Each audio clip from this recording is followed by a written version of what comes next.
Hey guys, I'm Just Lee Belmont, your noble vampire hunter, and today we're here to ask the all-important question of what is the lowest possible level you can beat Aria of Sorrow.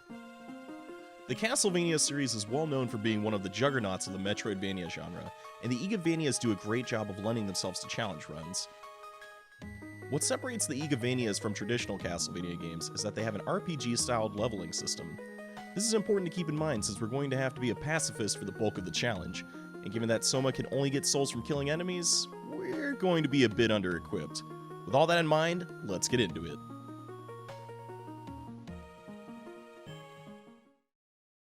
Right out the gate, we see Soma stab an enemy and steal its soul, which is the game explaining that you can get additional abilities from your foes, and a painful reminder of how little we have to work with.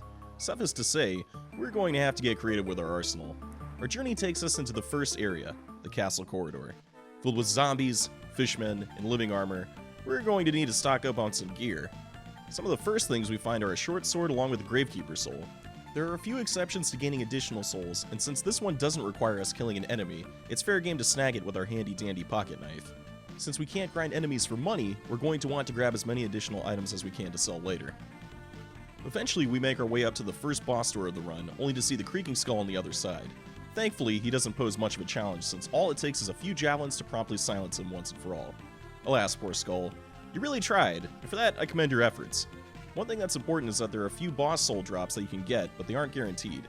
Sadly, I didn't get this one, but we're not going to restart for it since it's a bit more accurate to how most playthroughs would go, unless you opted to manipulate RNG. We head through the watery hallway to grab ourselves the Flying Armor Soul and ascend our way up the castle, and it was at this moment where I felt an uncontrollable sense of bloodlust welling up within me. Normally, these blue crows only take a few hits to knock out, but apparently someone tipped them off that I couldn't fight back, and they're getting some well-deserved revenge.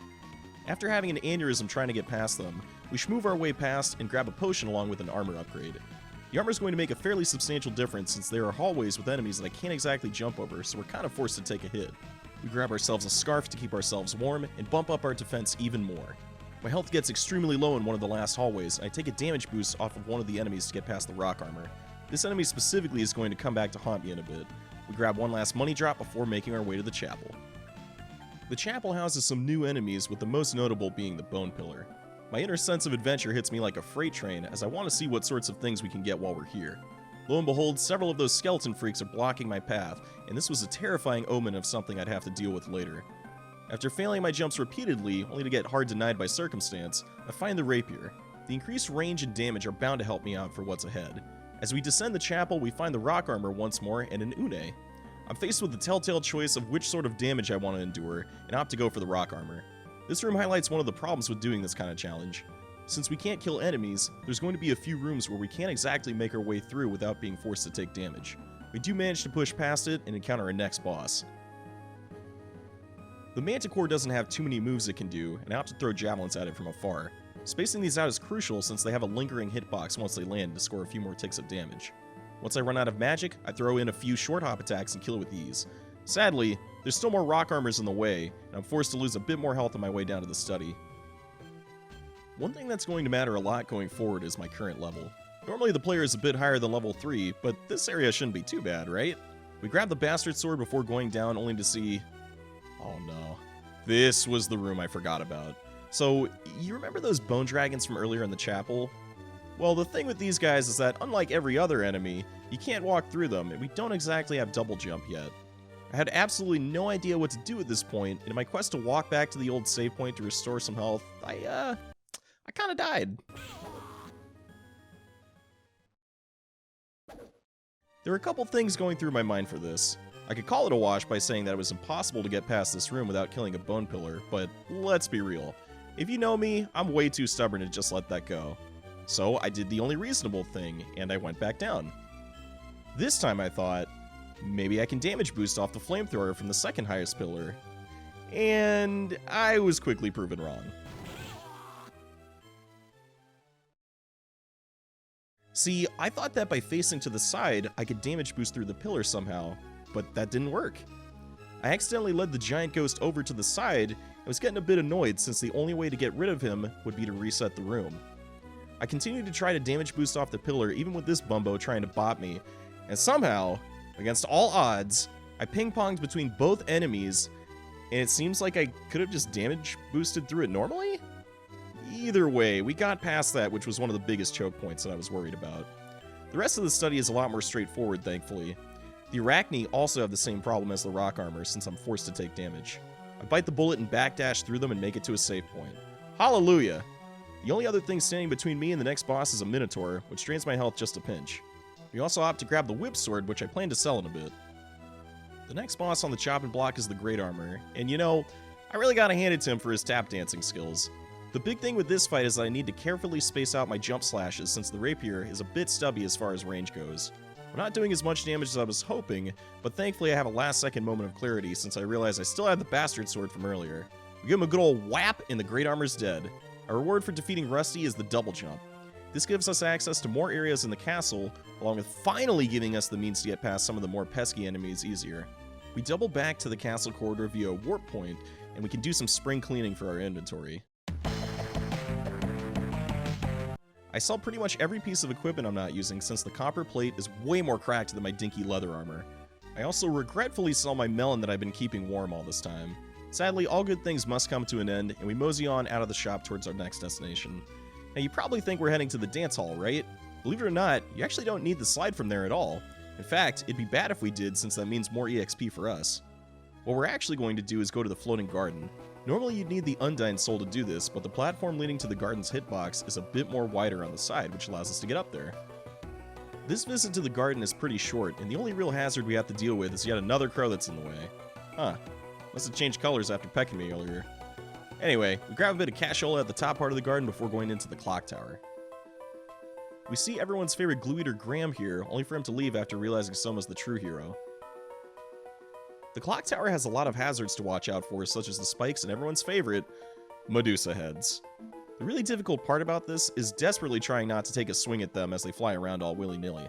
My current weapon isn't exactly up to the task, and I take a little detour into this breakable wall to grab the Mistylane. This is a fairly sizable bump in damage compared to before, and it's going to be exactly what I need for the upcoming boss.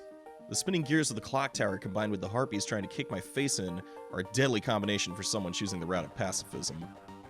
We do make it up to the top of the tower only to realize that I'm level 4, which is pretty appropriate given that we're fighting death. Oh yeah, fun fact. Did you know that the number 4 in Japanese culture is often pronounced as shi, which is the word for death? Crazy, I know. Anyway, it's time to channel my inner speedrunner and aggressively stab a scythe. The first phase has Death Scythe floating around while smaller scythes try to home in on my position. You can break the smaller ones before they hit you since it can get really chaotic really quickly otherwise. Flying armor is one of my best friends here since it gives me just enough airtime to be able to hit the scythe as it ascends up. When Death channels blue energy into his hands, I need to be careful and run away since he'll summon pillars that do a ton of damage. During all of this, I'm trying to squeeze as many attacks as I can since the longer this takes, the less resources I'll have for phase 2. I've got about 4 potions left for part 2, and this phase is a lot more aggressive than before. Death will try to rush me, and depending on his height, I can opt to crouch or double jump over him. His boomerang throw is one of the best things for me since I can get in a lot more hits without having to worry about walking into him. He does give me a pretty nice pattern to work with, and after swinging at him for what feels like an eternity, I've officially drop-kicked Death at level 4. Sweet beautiful irony. This also gives me 6 levels, which makes future fights a lot more tolerable. After all of that, we grab the Skula Soul, which lets us walk underwater, and we find another sword before warping back to the entrance. We sell more of our unused gear and buy Ascalon. While this isn't my favorite weapon, the damage increase is going to be a big blessing for what's to come. We make our way to the next area, which is the underground reservoir, and one of the first things that I figure out down here is that needles kinda hurt. This is another instance where I'm forced to take damage since I want to grab Rahab's Frost, which I plan to sell later.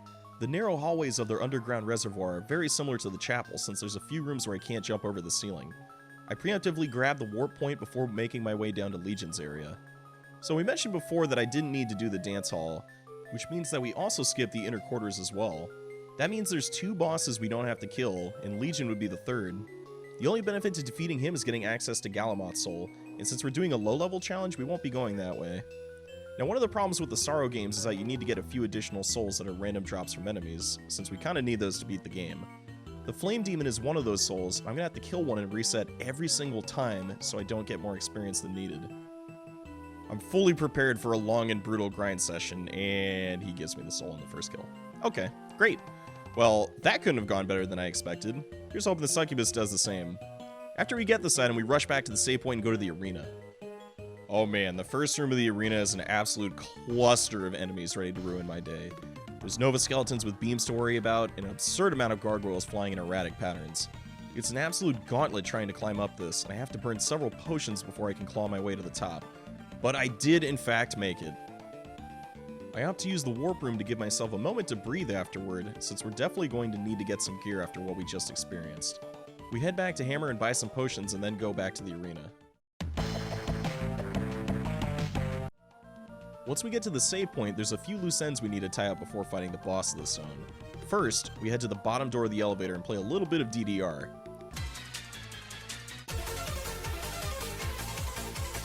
Go figure, apparently Dracula uses this room to unwind. After doing this, we get the rare ring, which is going straight to the pawn shop. So at this point of the game, our armor is really outdated, but thankfully there's something we can get. We're gonna have to work for it. See, the top room of the elevator has an area filled with Lubicons. Normally you'd want to take them out one by one, but we kinda can't do that since we're going to have to rely on all the potions we've grabbed to make it through here. In order to get through this wall, we're going to have to hit this wrecking ball back and forth. The game expects you to use the Balor Soul here, but the defense buff is going to help drastically for the boss itself. So I did the only reasonable thing here and punched a wrecking ball. Over, and over, and over, and over, until finally, the evil trident-wielding demons who've been slowly driving me insane kindly give me just enough wiggle room to make it through. I grab Olrox's suit and, whoo, baby, is this an upgrade. Kind of a shame it cost me almost all of my consumable items, but hey, we got it. There's one last thing we need to get before fighting the boss, and that's Leviton. To get this, we need to get past several red minotaurs who do a pretty heavy amount of damage. And afterward, our lovely fire sword is lying there in wait. Now we can finally confront the boss of this area. Balor easily wins the award for least favorite boss fight in Aria. His hands move in erratic patterns and do a ton of damage to boot. Doing this fight without being able to slide makes it even more difficult as well, since we can't position ourselves under the hands easily. For this fight, we're going to be using Ascalon, which we bought from Hammer earlier, and I'm going to use the most broken strat of all. Face tanking until I win. Somehow this foolproof method actually worked, and I only caught his hands a reasonable amount of times. We head to the left and grab the giant bat soul, and it's time to confront Graham on the top floor, and I grab the Yaya sword beforehand. So, the top floor doesn't have too much to get through, but before we can fight Graham, we need to get a couple of important items. The first thing we go for is the Calitbolg sword, which is one of our strongest tools at the moment. Apparently getting up to the spot proves to be a bit tricky since this Valkyrie really wants me dead, and knocks me out of bat form more times than I'm willing to admit. I spam the bat soul as I gracefully glide to the side and get the Sword of Darkness, only to be reminded that I still need the Succubus soul. Apparently my luck must have been spent on the Flame Demon because this took me a solid 15 minutes of constant resetting so I'd get it on the first drop. I tried both the room with the gargoyles and the one below with the red minotaur, and neither was giving me any luck. The gargoyle room was closer, but my weapon could accidentally one-shot them, which added to the ongoing chaos of not trying to kill any additional enemies. I was getting impatient and didn't want to go down a few more rooms, and the game decided to cut me some slack after all this anarchy. Go figure that I'd have barely any health afterwards. We bum rush our way back to the top and equip Flame Demon, Giant Bat, and Succubus before the Graham fight, because without those we'd get the bad ending. Graham's attacks mimic Dracula from prior games, and he's equipped with his signature Hellfire and Dark Inferno attacks. The fireballs can be destroyed, but the meteors can't, which I need to keep in mind. I shuffle around the different weapons to see which one would help the most, and I wind up sticking with Calitbolg for the bulk of the fight. I use Giant Bat to get behind Graham so I get free reign as I use short hops to hit his head. All in all, the first half is surprisingly easy and much more straightforward compared to other Dracula fights in the series. Once we knock Graham's teeth out, he transforms into this cursed demon angel thing. Something about this always made me super uncomfortable, and what better way to deal with these feelings than by swiftly attacking it. At first I thought Ascalon would be the play here since it has a fairly large overhead swing to it, but the slow speed was quite literally killing me. I switched back to Old Faithful and had to precisely watch where I stood since the chandelier was really insistent on laser beaming me. Since I'm unable to slide, I have to also watch when the hands try to swat me. After a deceptively tame fight, we managed to defeat Graham and get both the Black Panther Soul along with Drax Tunic. With only 2 more bosses to go, we make another trip back to Hammer and sell any junk we don't need. And afterward, we head back to the Floating Garden. As we make our way into the door once shrouded by darkness, a familiar face appears who just so happens to be the next boss. Without a shadow of a doubt, Julius is one of the most complex bosses in the game, and also one of the most difficult. He's equipped with the trusty Vampire Killer, along with his sub-weapons and some fancy movement to boot. This fight isn't a walk in the park by any means of the imagination, but there are some ways you can exploit him. For the first phase, you want to be standing and then immediately crouch after he uses the whip. This gives you a few free hits to get on him, although you'll need to be careful since he mixes things up with dive kicks and slides. This part is pretty much a war of attrition since I'm trying to do as much damage as possible while letting Succubus heal me up after each hit. I do manage to get him into phase 2 where I furiously run for my life as he uses Grand Cross. This move is absolutely devastating, but it's telegraphed fairly well. Phase 2 is where Julius starts using his sub-weapons as well, so in addition to his whip, I need to watch out for these too. Holy Water is by far the most annoying one of the bunch since it hits multiple times. He'll occasionally throw axes and crosses which cut off my vertical and horizontal mobility respectively. The fight is fairly lengthy, but we were able to defeat him. All that's left is one final trip to Hammer, and it's time for endgame. Welcome to the Chaotic Realm, an amalgamation of all the different areas we've seen up to this point in all of its monochrome glory. Doesn't help that this place gives me Haunted Carnival vibes with its music either. Most of the enemies here are trivialized by the giant bat soul since we can just fly right on by. There were more bone pillars on the way, but they didn't give me any problems like the ones from before. We swim our way through the final room and do an inventory check before getting one last motivational push from our friends. And now, it's time to fight Chaos. The first phase's gimmick is that it steals your souls so you can't use them, but since we barely had any to work with, it's actually not as bad as you might expect. I go for the blue orb since it's one of the hardest to dodge, and Yaya is a lot more helpful in this fight than I expected. Believe it or not, this was the first time I used it in this battle since I usually have the Claim Soleus at this point. The yellow orb is my next target since getting the Succubus soul back will help me conserve potions. Lastly, we destroy the red orb which gives us a bit more health back from the lifesteal. It's time for phase 2 and it's just as wacky as it usually is. Chaos summons several orbs which can be hit to move them away. Combine that with a snake that really has it out for Soma, along with even more projectiles, and you have the fight of the century. Yaya proves to be effective here and I use the Death Soul to get even more damage in.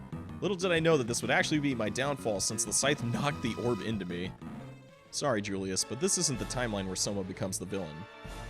We try this again, but without me being a complete goober. I focus my attention on the bottom left eye first, while life draining it in between attacks. After that, we use the flying armor to get the top left one, and rinse and repeat on the eyes on the right. I've learned my lesson last time from the orbs, and I'm extra cautious of them. Once the eyes are broken, it's time to attack the center, and Yaya isn't effective? And then I try out Khalid Bowl again. Apparently it's even worse. So remember in the arena when we got Leviton? Yeah, it's finally time to rock that. It does 24 damage a hit, and we're able to bob and weave our way through the snake and orbs while also smacking the ball.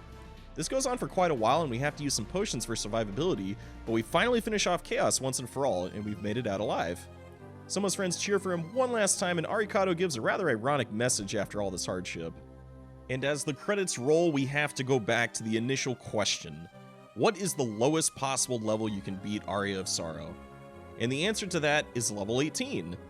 This route removes 3 of the bosses from the equation without requiring any clipping out of bounds. I'd say the hardest part was definitely the death fight since Soma just isn't equipped to deal with him at that point in the game, along with the complexity of the Julius battle. The challenge itself was also really fun all things considered, and not nearly as difficult as I was expecting. Alright guys, thank you immensely for watching the video, and if you want to see more Castlevania related content, you can also find me on Twitch at JustLeeBelmont. If these kinds of challenge runs are something you enjoy watching, a subscribe and a like go a long way for helping me to continue doing this. But until then, I'm your noble vampire hunter, JustLeeBelmont, signing off. See you all, and take care.